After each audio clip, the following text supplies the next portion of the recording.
जय हिंद साथियों, आप सभी का स्वागत है ज्ञानशाला ऑफिशियल यूट्यूब चैनल पर। आज हम बात करने वाले हैं बीईसीसी 101 के बारे में, जिसका एग्ज़ाम 24 जून को है। 24 जून को आप सभी का एग्ज़ाम है। उसके लिए बेस्ट वीडियो है, जिसमें से सारा क्वेश्चंस आपके एग्ज़ाम में आने वाला है। इस वीडियो का खासियत क्या है? इस वीडियो में आपको जून में पूछे गए 2024, 2025, 2023, 2022 का संपूर्ण पीडीएफ और उसका सॉल्यूशन मिलेगा। और ये एक सीरीज़ जो है इंपॉर्टेंट क्वेश्चंस का, ये आपके एग्ज़ाम के लिए बेहतर साबित होने वाला है।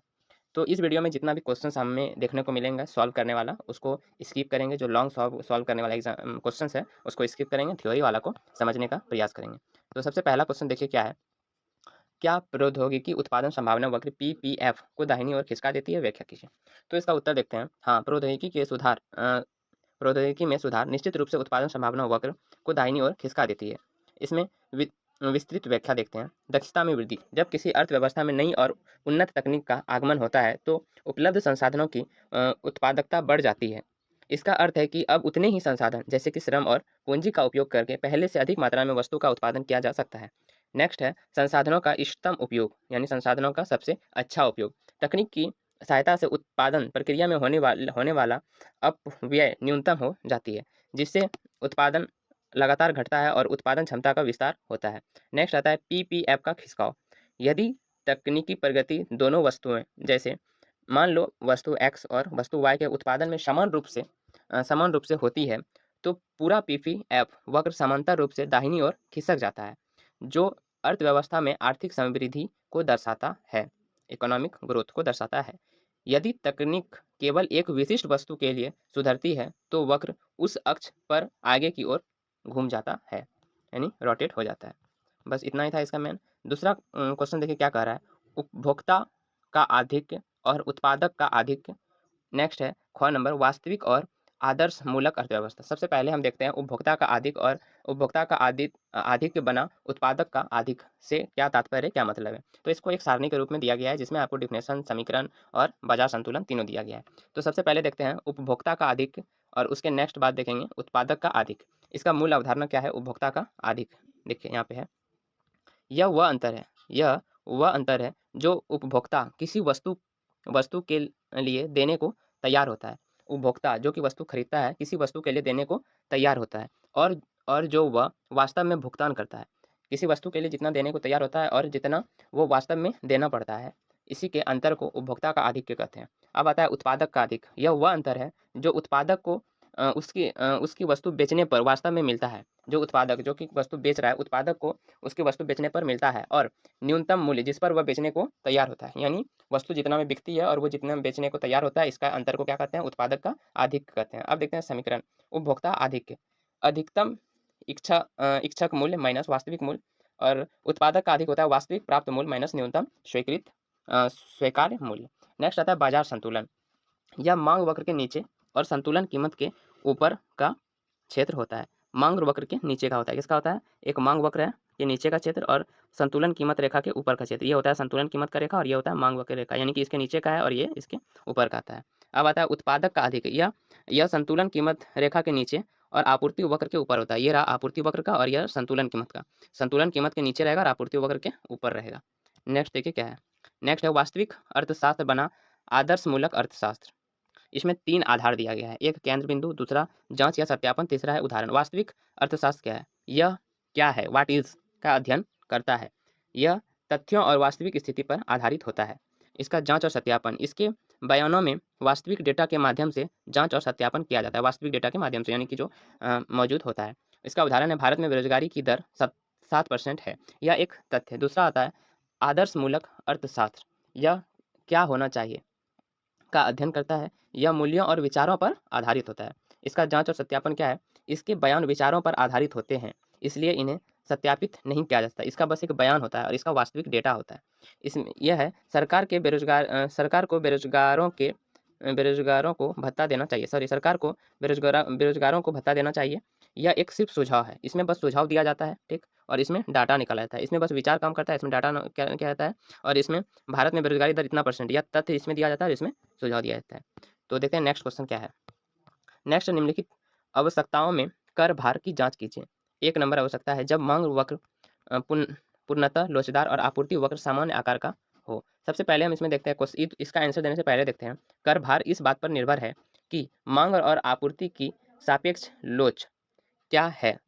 सामान्य नियम यह है कि बाजार में जो पक्ष अधिक बेलोचदार होता है वह कर का अधिक बोझ उठाता है। अब देखते हैं नंबर फर्स्ट, जब मांग वक्र पूर्णतः लोचदार और आपूर्ति वक्र समान हो तब देखते हैं कर का प्रभाव। पूर्णतः लोचशील मांग का अर्थ है कि उपभोक्ता कीमत में सूक्ष्म वृद्धि होने पर भी मांग को शून्य कर देंगे। दूसरा आता है कर भार। इस स्थिति में यदि सरकार कर लगाती है तो उत्पादक कर का बोझ उपभोक्ताओं पर नहीं डाल सकते। यदि वे कीमत बढ़ाते हैं तो उसकी मांग पूरी तरह समाप्त हो जाती है। इसलिए संपूर्ण कर भार उत्पादक यानी विक्रेता पर पड़ता है, उपभोक्ता पर कोई कर भार नहीं पड़ता है।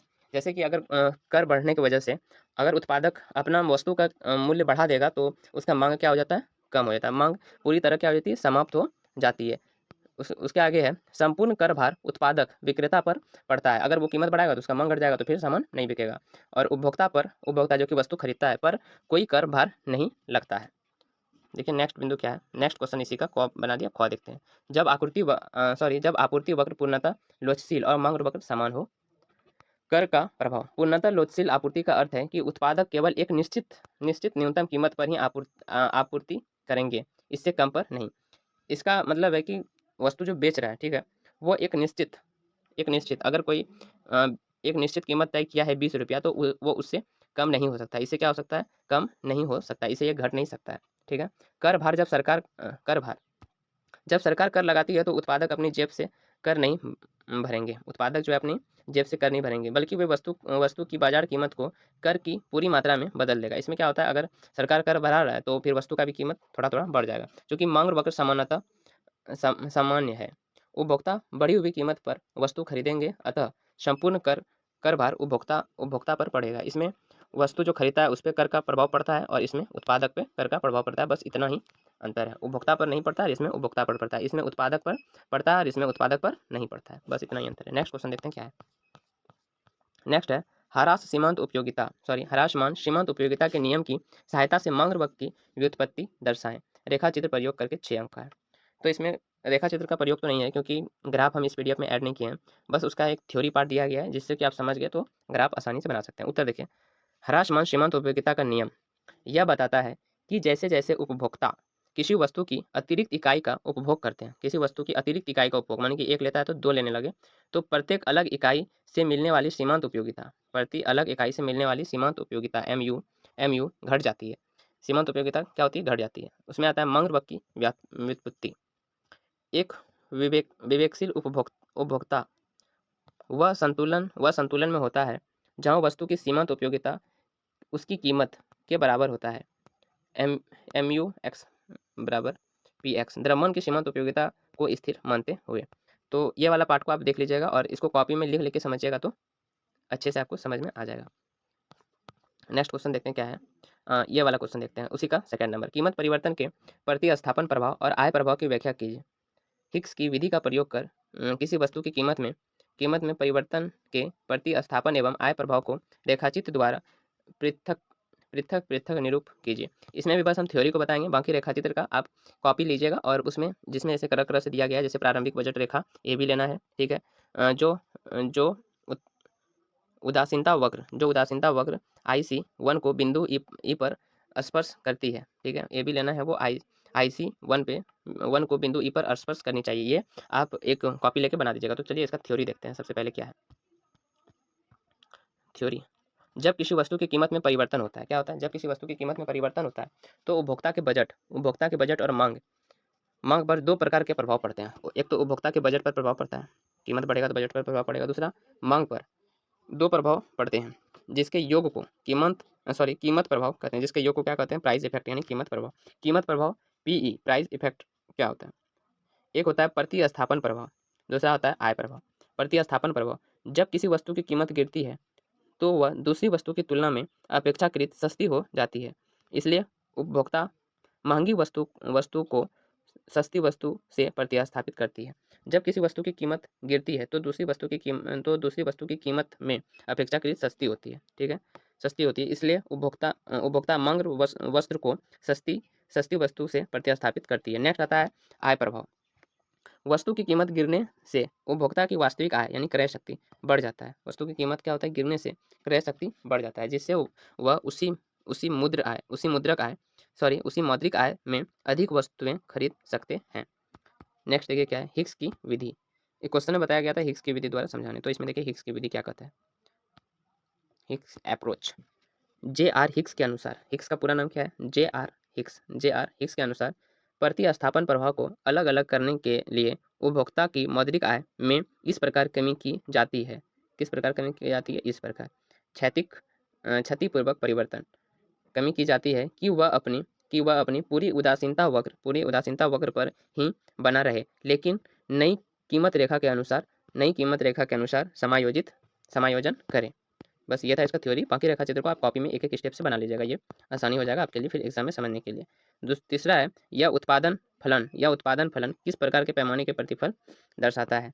तो ये आपको यहाँ स्टेप बाय स्टेप पूरा सॉल्व किया गया है। ये पूरा एक बहुत ही लंबा पीडीएफ है, अगर मैं इसको पूरा समझाऊँ तो प्रॉब्लम आएगी। इसका निष्कर्ष देख लीजिए, चूंकि alpha plus beta greater than one यानी 1.3 ग्रेटर देन 1, इसलिए यह उत्पादन फलन पैमाने के वृद्धिशील प्रतिफल को दर्शाता है। क्या दर्शाता है, पैमाने के वृद्धिशील प्रतिफल को दर्शाता है। यही क्वेश्चन में पूछा गया था, तो सॉल्व किया गया उसको देख लीजिएगा।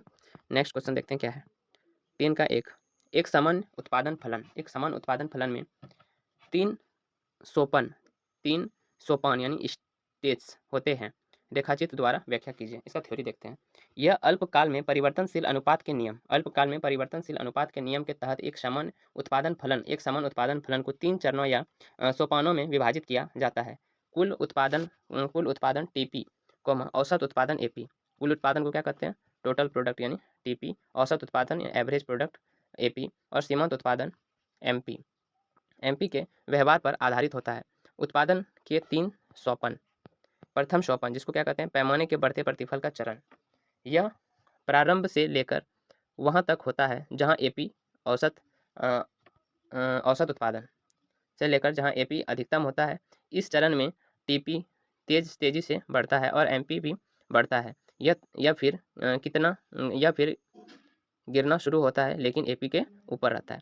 यहाँ पे देखिए क्या है, यह प्रारंभ से लेकर वहां तक होता है, कहाँ तक होता है, जहां तक एपी अधिक होता है। ठीक है, उसके बाद क्या होता है, इस चरण में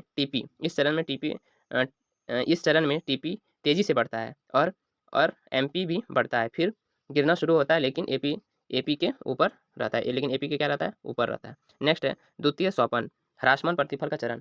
यह वहां से शुरू होता है जहां एपी अधिक होता है, जहां एपी क्या होता है, अधिक होता है, और वहां समाप्त होता है जहां एमपी क्या होता है, जीरो। जहां एमपी क्या होता है, जीरो। और टीपी अपने अधिकतम बिंदु पर होता है। टीपी क्या होता है, अपने अधिकतम बिंदु पर होता है। एक विवेकशील उत्पादक हमेशा इसी द्वितीय सोपान में उत्पादन करना पसंद करता है। नेक्स्ट है तृतीय सोपान, ऋणात्मक प्रतिफल का चरण। यह चरण में टीपी घटने लगता है और एमपी ऋणात्मक होता है। क्या होता है, एमपी ऋणात्मक हो जाता है। यहाँ अतिरिक्त श्रम लगाने से कुल उत्पादन बढ़ने के बजाय क्या होता है, घट जाता है, यानी कि इसमें लॉस लगता है। नेक्स्ट रेखा चित्र है जो कि आप कॉपी में बना लीजिएगा। इसमें क्या है, इसमें ऊपर की ओर एक ग्राफ होगा, टीपी वक्र बनता है जो पहले बढ़ती दर से फिर घटती दर से बढ़ता है। इसके ठीक नीचे दूसरा ग्राफ एमपी वक्र होगा, दूसरा ग्राफ क्या होगा, एमपी वक्र होगा, और फिर एपी वक्र बनाए जाते हैं जो 3 चरणों की सीमाओं को स्पष्ट रूप से विभाजित करते हैं। फॉर्म का विस्तार पथ क्या होता है, एक रैखिक समघात उत्पादन फलन का अल्पकालीन विस्तार पथ दर्शाएं।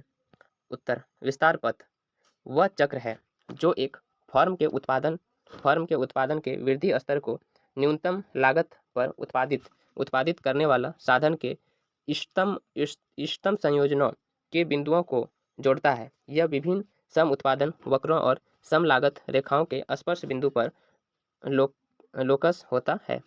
इसका दूसरा पॉइंट, रैखिक समघात उत्पादन फलन जैसे पैमाने का स्थिर प्रतिफल में जब उत्पादन का पैमाना बढ़ता है और साधनों का इष्टतम अनुपात स्थिर रहता है। इष्टतम अनुपात K/L स्थिर रहता है, बशर्ते साधनों की कीमत क्या हो, स्थिर रहे। इसलिए दीर्घकाल में इसका विस्तार पथ मूल बिंदु से निकलने वाला एक सीधा रेखा पथ मूल बिंदु से निकलने वाला एक सीधा रेखा स्ट्रेट लाइन होता है। नेक्स्ट है अल्पकालिक विस्तार पथ। अल्पकालिक विस्तार पथ अल्पकाल में पूंजी, अल्पकाल में क्या, पूंजी के की मात्रा स्थिर होती है। मान लें के बराबर के, इसलिए इस फॉर्म की मात्रा नहीं बढ़ सकती, इस फॉर्म की मात्रा नहीं बढ़ सकती। यदि फॉर्म को उत्पादन बढ़ाना है तो केवल श्रम यानी एल की क्षमता बढ़ा सकती है। अतः अल्पकाल में विस्तार पर मूल बिंदु से शुरू न होकर स्थिर बिंदु स्तर के पर एक क्षैतिज सीधी रेखा हॉरिजॉन्टल लाइन के रूप में होता है जो अक्ष श्रम के समांतर होता है। नेक्स्ट क्वेश्चन, मित व्यवताओं और बहम अपव्यवताओं के भेद कीजिए। ये दोनों साधारण इस बात से संबंधित है, अवधारणा इस बात से संबंधित है कि पूरी उद्योग का आकार बढ़ता है तो एक व्यक्तिगत फर्म की लागत पर क्या प्रभाव पड़ता है। एक्सटर्नल इकोनॉमिक्स और एक्सटर्नल इकोनॉमिक्स। देखिए इसमें आता है अर्थ। उद्योग के विस्तार के कारण सभी फर्म को मिलने वाला लाभ या लागत में कमी, मिलने वाला लाभ या लागत में कमी, ये होता है। इसमें लागत पर प्रभाव, इसके कारण दीर्घकालीन और औसत लागत वक्र नीचे की ओर खिसकता है। मुख्य कारण बेहतर परिवहन, कुशल श्रम की असमान उपलब्धता, तकनीकी सूचनाओं का आदान प्रदान, और इस वाले में आता है बहम अपव्यवताएं उद्योगों के, इसका अर्थ है उद्योगों के अतिरिक्त विस्तार के कारण फर्मों से होने वाला हानियां या लागत में वृद्धि। इसके कारण दीर्घकालिक और औसत लागत वक्र ऊपर की ओर खिसकता है। इसमें काल दीर्घकालिक इसके कारण दीर्घकालिक औसत लागत वक्र नीचे की ओर खिसकता है और इसमें क्या होता है, ऊपर की ओर खिसकता है। यातायात जाम होता है, कच्चे माल की कमी के कारण कीमत बढ़ता है और प्रदूषण और अत्यधिक प्रतिस्पर्धा होती है। नेक्स्ट क्वेश्चन देखते हैं क्या है। नेक्स्ट क्वेश्चन है दीर्घकालिक सीमांत लागत वक्र LMC और दीर्घकालिक औसत लागत LAC में क्या संबंध है। उत्तर, दीर्घकाल में औसत लागत और सीमांत लागत वक्र के बीच का संबंध बहुत महत्वपूर्ण है, जिसे निम्नलिखित 3 बिंदुओं और पारंपरिक यू आकार के आधार पर समझाया जाता है। मुख्य संबंध क्या है।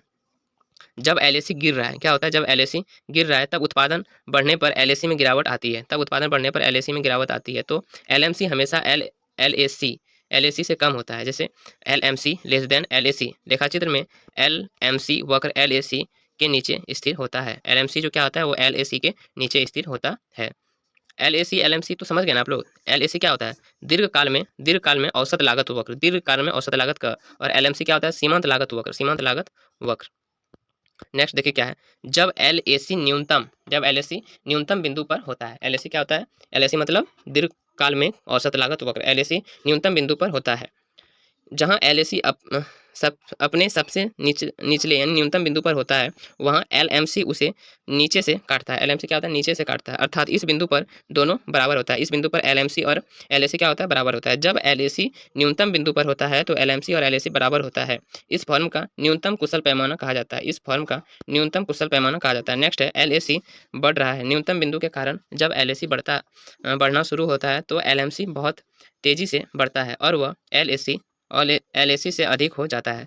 LMC ग्रेटर देन LAC, रेखाचित्र में LMC वक्र LAC के ऊपर चला जाता है। LMC वक्र LAC के ऊपर चला जाता है। आर्थिक कारण, इस संबंध इस गणितीय नियम पर आधारित है कि यदि श्रृंखला की अगली इकाई और औसत से कम है तो औसत गिरेगा, और यदि वह औसत से अधिक है तो औसत बढ़ेगा। 2 नंबर पर पूर्ण प्रतियोगिता की परिभाषा दीजिए। एक पूर्ण प्रतियोगिता फर्म के सापेक्ष कीमत P कितना दिया है, 4 रुपया, तथा सीमांत लागत MC बराबर 3x² माइनस 14Q प्लस 12। इसे MC वक्र का ढाल 6Q माइनस 14 है। इसका क्वेश्चन फर्स्ट, फर्म के उत्पादन का श्रेष्ठतम स्तर ज्ञात कीजिए। इस स्तर पर फर्म का सकल लाभ क्या होना चाहिए। इसका सकल लागत Q cube minus 7Q² plus 12Q plus 5 हो। थ्योरी, उत्तर पूर्ण प्रतियोगिता। पूर्ण प्रतियोगिता यह बाजार की वह स्थिति है जिसमें समरूप वस्तुएं बेचने वाले बहुत से क्रय और विक्रय होते हैं विक्रेता होते हैं। बाजार में किसी भी फर्म का कीमत पर नियंत्रण नहीं होता, वे केवल कीमत स्वीकार होते हैं। फर्म के उत्पादन का श्रेष्ठतम स्तर। संतुलन की प्रथम शर्त क्या होता है? MR बराबर MC। चूंकि पूर्ण प्रतियोगिता इसलिए P बराबर MR बराबर 4। P बराबर MR बराबर 4। सॉल्यूशन 4 बराबर इक्वेशन, यहाँ पे 4 प्लस में है, इधर आके माइनस में हो गया, यहाँ 0। ठीक है, द्वितीय समीकरण को हल करने पर 3x³ - 12q - 2q + 8 बराबर 0। 3q common q -4 - 2 common q -4 बराबर 0। यहाँ 3q - 2 कॉमन और q -4 ये बराबर 0। यहाँ पे q बराबर 4 या q बराबर 2/3। एक बार अगर हम q बराबर इतना रखते हैं तो वो उधर जाके 4 बन जाएगा, जैसे कि ये देख लीजिए। यहाँ देखिए q - 4 बराबर अगर हम 0 रखते हैं तो q बराबर क्या हो जाएगा? 4 उधर चल जाएगा प्लस में। एक तो ये बनता है, दूसरा देखिए 3q - 2 बराबर 0 रखेंगे तो 3q तो इधर ही रह जाएगा और ये प्लस में जाके इधर जाएगा, फिर q का मान क्या हो जाएगा? 2/3। इसलिए दोनों स्थिति को यहाँ दिया गया है। संतुलन की द्वितीय शर्त। संतुलन बिंदु पर MC का ढाल धनात्मक होना चाहिए, स्लोप ग्रेटर देन 0। यदि q बराबर 4 रखे तो ढाल, तो यहाँ पे q का मान वहाँ पे फिट किया गया, तो ढाल 6q की जगह 4 - 14 बराबर, यानी कि 6 चौक 24, 24 - 14 बराबर 10 धनात्मक, अतः यह वैध है। q बराबर 2/3 रखे तो अगर 2/3 रखे तो 6 = 2/3 - 4, 6 ये कट जाएगा 2 बार में, 2 2 4 - 14, यहाँ पे आ जाएगा 4 - 14 बराबर 10, सॉरी -10 ऋणात्मक, अतः यह क्या है? अवैध है। अतः उत्पादन का श्रेष्ठतम स्तर q बराबर कितना हो गया? 4 हो गया। ठीक है, नेक्स्ट दीजिए सकल लाभ की गणना कीजिए। इसमें सकल लाभ का गणना करने बोला गया। टोटल प्रोडक्ट पाई की गणना। सकल आगम TR बराबर P = Q, यानी 4 = 4 बराबर 16। सकल लागत वक्र TC यानी टोटल कॉस्ट में Q बराबर 4 रखने पर TC बराबर यहाँ पे था TC बराबर Q के पावर Q माइनस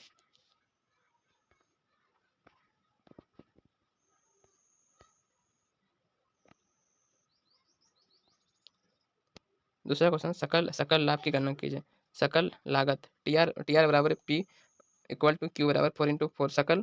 सकल लागत वक्र TC में Q बराबर 4 रखने पर तो 4 चौक 16 नहीं 4 4 × 4 × 4 4 चौक 16 चौक 64, यहाँ पे आ गया 64 माइनस 4 चौक 16 × 7 16 × 7, यहाँ पे है 64 - 112 + 48 + 5, ये तीनों ऐड होगा और ये घटेगा, बचेगा 5। लाभ कैसे निकालते हैं? TR minus TC। TR कितना निकला? 16 - 5 बराबर 11, अतः सकल लाभ 11 होगा। 5 नंबर के क्वेश्चन को देखते हैं। 5 का 1 क्या है? एक कर नितांत हानि की दशा में क्यों पैदा कर देता है? एक कर जो होता है वो नितांत हानि की दिशा में क्यों पैदा कर देता है? इस हानि का आकार किससे निर्धारित होता है? तो चलिए इसका थ्योरी को देखते हैं। जब सरकार किसी वस्तु का कर यानी टैक्स लगाती है, किसी वस्तु पर क्या लगाती है? टैक्स यानी कि कर लगाती है, तो बाजार में वस्तु की कीमत बढ़ जाती है। वस्तु की कीमत क्या होती है? बढ़ जाती है, और खरीद व बेची जाने वाली मात्रा घट जाती है। जब कर बढ़ेगा तो मांग उसका घट जाएगा थोड़ा बहुत, ठीक है, घट जाती है। नितांत हानि का कारण, कर के कारण उपभोक्ता अधिक और उत्पादक अधिक दोनों में गिरावट आती है। इस गिरावट का कुछ हिस्सा सरकार को कर राजस्व के रूप में मिल जाता है, लेकिन बाजार की मात्रा से सिकुड़ने के कारण आर्थिक अधिशेष का एक हिस्सा पूरी तरह नष्ट हो जाता है, जो किसी को नहीं मिलता। इसी नष्ट हुई सामाजिक कल्याण को नितांत हानि कहते हैं। यह बाजार में अक्षमता में दर्शाता है, क्योंकि कुछ पारंपरिक रूप से लाभकारी सौदे नहीं हो पाते हैं। नेक्स्ट है हानि के आकार के निर्धारित तत्व। नितांत हानि का आकार मुख्य रूप से मांग की आपूर्ति की कीमत लोच के निर्धारित होता है। मांग और आपूर्ति जितना अधिक लोचदार होंगे, कर लगन पर मात्रा में उतना ही बड़ी गिरावट आएगी और नितांत हानि का आकार उतना ही बड़ा होगा। नेक्स्ट देखिए क्या है, नेक्स्ट क्वेश्चन है, मान लीजिए आपूर्ति। ये वाला फिर सॉल्यूशन किया गया है और सॉल्यूशन किया हुआ क्वेश्चन को बताने में बहुत टाइम लगता है, इसलिए आप उसको देख लीजिएगा। हम बस थ्योरी को ही यहाँ पे पढ़ के सॉल्व करने वाले हैं। यदि यदि बाबू कोक और पेप्सी के बीच सम अधिमान पूर्ण हो तो हो उसे समाधि मान कैसे देखेंगे समझाएं। उत्तर, जब दो वस्तुएं जैसे कोक और पेप्सी एक दूसरे के पूर्ण प्रतिस्थापन होते हैं तो उपभोक्ता के लिए दोनों में कोई अंतर नहीं होता। वह एक वस्तु की एक निश्चित मात्रा को दूसरी वस्तु की एक निश्चित मात्रा से बदलने के लिए हमेशा समान दर पैदा कर रहा है। नेक्स्ट है उदासीनता वक्र का आकार। इस स्थिति में प्रतिस्थापन की सीमांत दर एमआरएस एक्स वाई पूरी तरह स्थिर यानी कांस्टेंट रहती है। निश्चित एमआरएस के कारण बाबू के उदासीनता वक्र पारंपरिक रूप से मूल बिंदु की ओर नतोदर कॉन्वेक्स होने के बजाय एक ऋणात्मक ढाल वाली सीधी रेखा के रूप में दिखाई देंगे। यह प्रतिस्थापन की दर 1:1 है, यानी एक केक कोक के बदले ठीक एक केक पेप्सी। तो यह सीधी रेखा दोनों अक्ष पर समान कोण यानी 45 डिग्री बनाएगी। नेक्स्ट है वस्तु x के लिए एक आय उपभोग वक्र आईसीसी तथा एक एंजिल वक्र बनाइए।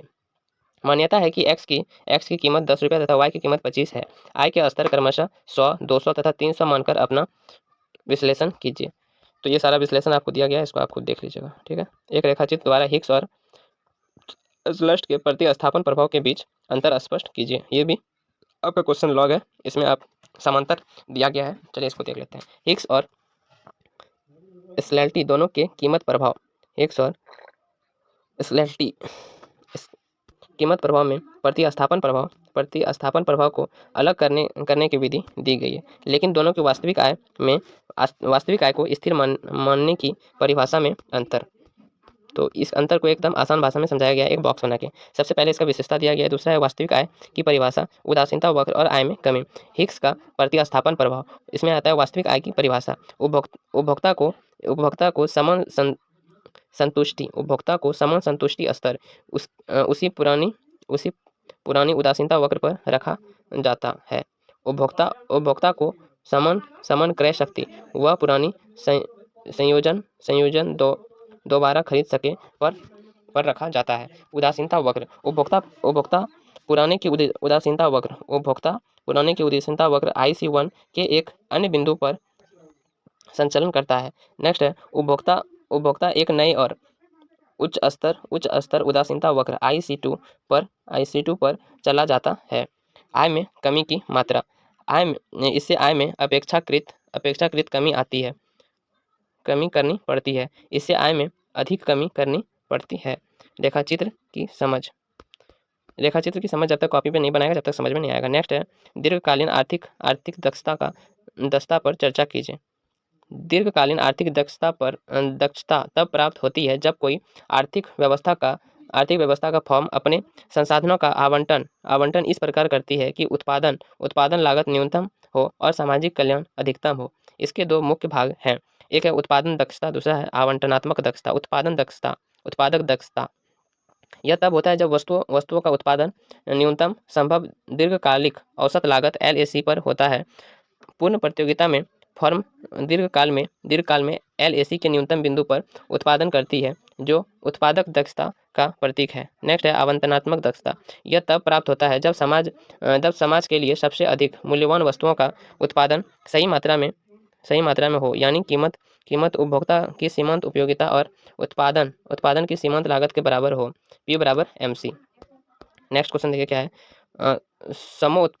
समोत्पाद वक्र विशेष की सहायता से वृद्धिशील पैमाने के पैमाने के प्रतिफल, ह्रासमान पैमाने के प्रतिफल और स्थिर पैमाने के प्रतिफल की संकल्पना को समझाइए। उत्तर, समोत्पाद वक्र वह वक्र है जो दो साधनों जैसे कि श्रम और पूंजी के उन विभिन्न संयोजनों को दर्शाता है जिससे जिससे समान समान उत्पादन मात्रा प्राप्त होती है। इसके इस माध्यम से पैमाने के प्रतिफल को इसके बीच की दूरी द्वारा समान समझा जाता है। स्थिर पैमाने के प्रतिफल, constant returns to scale, CRS। यदि उत्पादन को दोगुना 100 से 200 यानी उत्पादन को दोगुना किया जाए 100 से 200 करने के लिए साधन की मात्रा को भी ठीक दोगुना करना पड़े तो स्थिर प्रतिफल कहते हैं।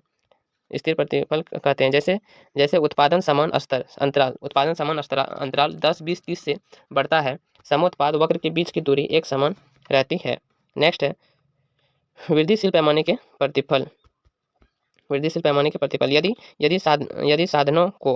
यदि साधनों को जिस उत्पादन से बढ़ाया जाए उत्पादन उससे अधिक वस्तु में बढ़े तो इस स्थिति में समान मात्रा में अतिरिक्त उत्पादन प्राप्त करने के लिए साधनों की कम आवश्यकता होगी। रेखाचित्र में उत्तरोत्तर समोत्पाद वक्र जैसे IQ 100, IQ 200, IQ 300 के बीच की दूरी कम होती जाती है। नेक्स्ट आता है बिंदु इसमें ह्रासमान पैमाने के प्रतिफल। यदि साधनों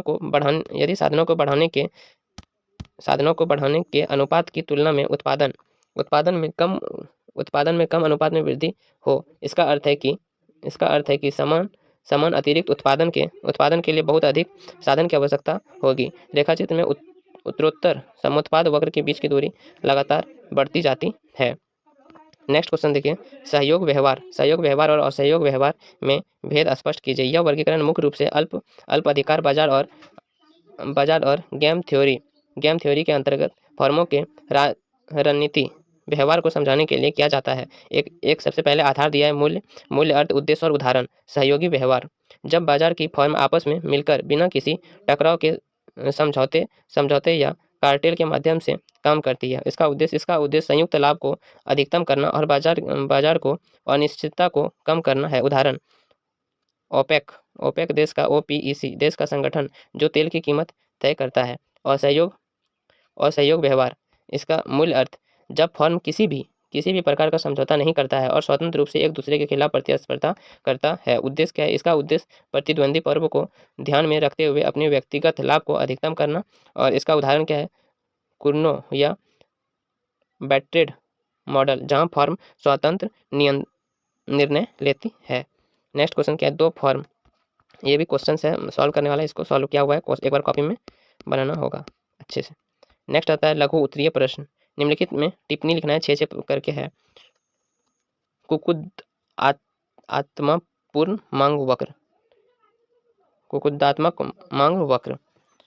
किनकेड डिमांड कर्व, पॉल स्विज द्वारा प्रतिपादित कुकुदात्मक पूर्व मांग वक्र अल्पाधिकार बाजार में कीमत स्थिरता की व्याख्या करता है। इसकी मुख्य मान्यता यह है कि यदि कोई फर्म अपनी कीमत बढ़ाता है तो प्रतिस्पर्धा फर्म उसका अनुसरण नहीं करेगी, जिससे मांग वक्र बहुत लोचदार हो जाती है। लेकिन यदि कोई फर्म कीमत घटाता है तो अन्य सभी फर्म भी अपने ग्राहक संख्या बढ़ाने के लिए कीमत घटा देती है, जिससे मांग बेरोजगार हो जाती है। दूसरा पॉइंट, इस व्यवहार के कारण प्रचलित बाजार कीमत पर मांग वक्र में एक कुकुद या मोड़ आ जाता है। यह मोड़ के कारण सीमांत आगत यानी MR वक्र बीच में टूट जाता है। यह कारण है कि सीमांत लागत MC में थोड़े बहुत बदलाव के बावजूद बाजार कीमत स्थिर बनी रहती है। नेक्स्ट है 6, कल्याणकारी अर्थशास्त्र का प्रथम प्रमेय। कल्याणकारी अर्थशास्त्र का प्रथम मूलभूत प्रमेय बाजार अर्थव्यवस्था की दक्षता से संबंधित है। पॉइंट, यह प्रमेय बताता है कि यदि किसी बाजार में सभी फर्म और उपभोक्ता पूर्ण प्रतिस्पर्धा व्यवहार करते हैं और वह कोई बहमताएं नहीं है तो मुख्य बाजार संतुलन अनिवार्य रूप से परेतो कुशल होगा। पॉइंट, इसका सरल अर्थ यह है कि बाजार बिना किसी सरकारी हस्तक्षेप के स्वयं ही संसाधनों का आवंटन इस प्रकार कर देते हैं कि किसी भी एक व्यक्ति को दूसरे को नुकसान पहुंचाए बिना बेहतर स्थिति में नहीं लाया जा सकता। इसे एडम स्मिथ के अदृश्य हाथ का आधुनिक गणितीय रूप भी माना जाता है। नेक्स्ट क्वेश्चन है, बाजार की विफलता से आप क्या समझते हैं? बाजार की विफलता के स्रोत की व्याख्या कीजिए। उत्तर, बाजार की विफलता यह एक ऐसी आर्थिक स्थिति है जिसमें जिसमें एक मुक्त बाजार अपने बलबूते पर संसाधनों का कुशलता और पूर्वक आवंटन करने में असमर्थ रहता है। इसके परिणाम स्वरूप सामाजिक कल्याण अधिकतम नहीं हो पाता है और समाज में अक्षमता पैदा होता है। बाजार की विफलता के प्रमुख स्रोत कारण भामताएं, जब किसी वस्तु या फर्म के कार्यों का प्रभाव किसी तीसरे पक्ष पर पड़ता है और उसके लिए कोई भुगतान या मुआवजा नहीं किया जाता। उदाहरण के लिए प्रदूषण नकारात्मक बाजार विफलता का कारण बनता है, क्योंकि इसकी सामाजिक लागत निजी लागत से अधिक होती है। दूसरा, सार्वजनिक वस्तु पब्लिक गुड्स, ऐसे वस्तु जो गैर अपवर्जनीय और गैर प्रतिद्वंदी होती है, जैसे स्ट्रेट लाइन या राष्ट्रीय रक्षा। निजी फर्म इसमें निवेश नहीं करना चाहती क्योंकि वे फ्री राइडर्स को नहीं रोक पाती। तीसरा, अपूर्ण सूचना, जब बाजार में क्रेता या विक्रेता में से किसी एक के पास दूसरे की तुलना में वस्तु के बारे में अधिक या बेहतर जानकारी होती है, जैसे पुरानी कारों का बाजार या स्वास्थ्य बीमा, जिसके प्रतिकूल चयन की समस्या होती है। नेक्स्ट पॉइंट, समाज शक्ति या एकाधिकार, जब जब बाजार में किसी एक या कुछ की फर्म का वर्चस्व होता है तो वे अधिक लाभ कमाने के लिए उत्पादन कम कर देती है और कीमत बढ़ा देती है, जिससे आवंटनात्मक अक्षमता पैदा होती है।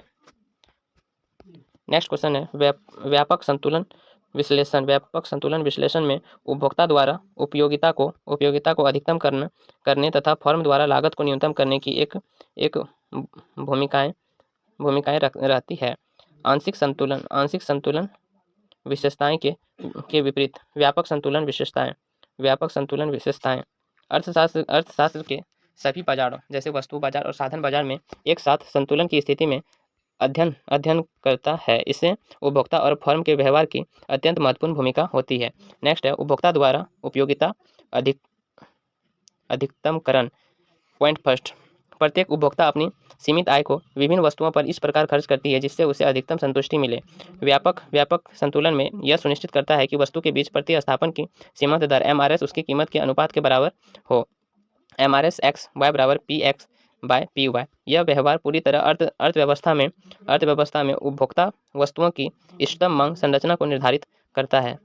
पॉइंट 2, फर्म द्वारा लागत न्यूनतमकरण। प्रत्येक फर्म दिए गए उत्पादन स्तर को प्राप्त करने के लिए साधन, श्रम और पूंजी का ऐसा संयोजन चुनती है जिससे उसकी लागत न्यूनतम हो। इसके परिणाम स्वरूप साधन के बीच तकनीकी प्रतिस्थापन की सीमांत दर MRTS साधन की कीमत के अनुपात के बराबर हो जाती है। MRTS L के बराबर W/R। यह व्यवहार साधन बाजार में संतुलन स्थापित करता है और यह सुनिश्चित करता है कि उत्पादन प्रक्रिया में संसाधनों का कोई अपव्यय न हो। संयुक्त निष्कर्ष, जब सभी उपभोक्ता अपनी उपयोगिता को अधिकतम करते हैं और सभी फर्म अपनी लागत को न्यूनतम करती है तो दोनों बाजारों की अंततः क्रिया से एक ऐसा मूल प्रणाली विकसित होती है जो पूरी अर्थव्यवस्था को दक्षता के साथ व्यापक संतुलन की ओर ले जाती है। तो ये आपका कंप्लीट हो गया 2025 में पूछे गए सभी क्वेश्चंस। 2025 के जून में पूछे गए सभी क्वेश्चंस का सॉल्यूशन यहाँ पे दिया गया है। अब नेक्स्ट पार्ट में हम पढ़ेंगे ये वाला, ये भी पार्ट बहुत इंपॉर्टेंट है। ये 2024 का है, फिर 2023 का और 22 का देखेंगे। तो आप सभी का वीडियो में रहने के लिए धन्यवाद। इसमें बहुत ऐसा क्वेश्चन थे जो हमने सॉल्व नहीं किया, उसको आप लोग देख लीजिएगा और सॉल्व कर लीजिएगा। वीडियो देखने के लिए आप सभी का धन्यवाद। हमारे चैनल को सब्सक्राइब करें और वीडियो को लाइक करें और कमेंट करें। जय हिंद, जय भारत।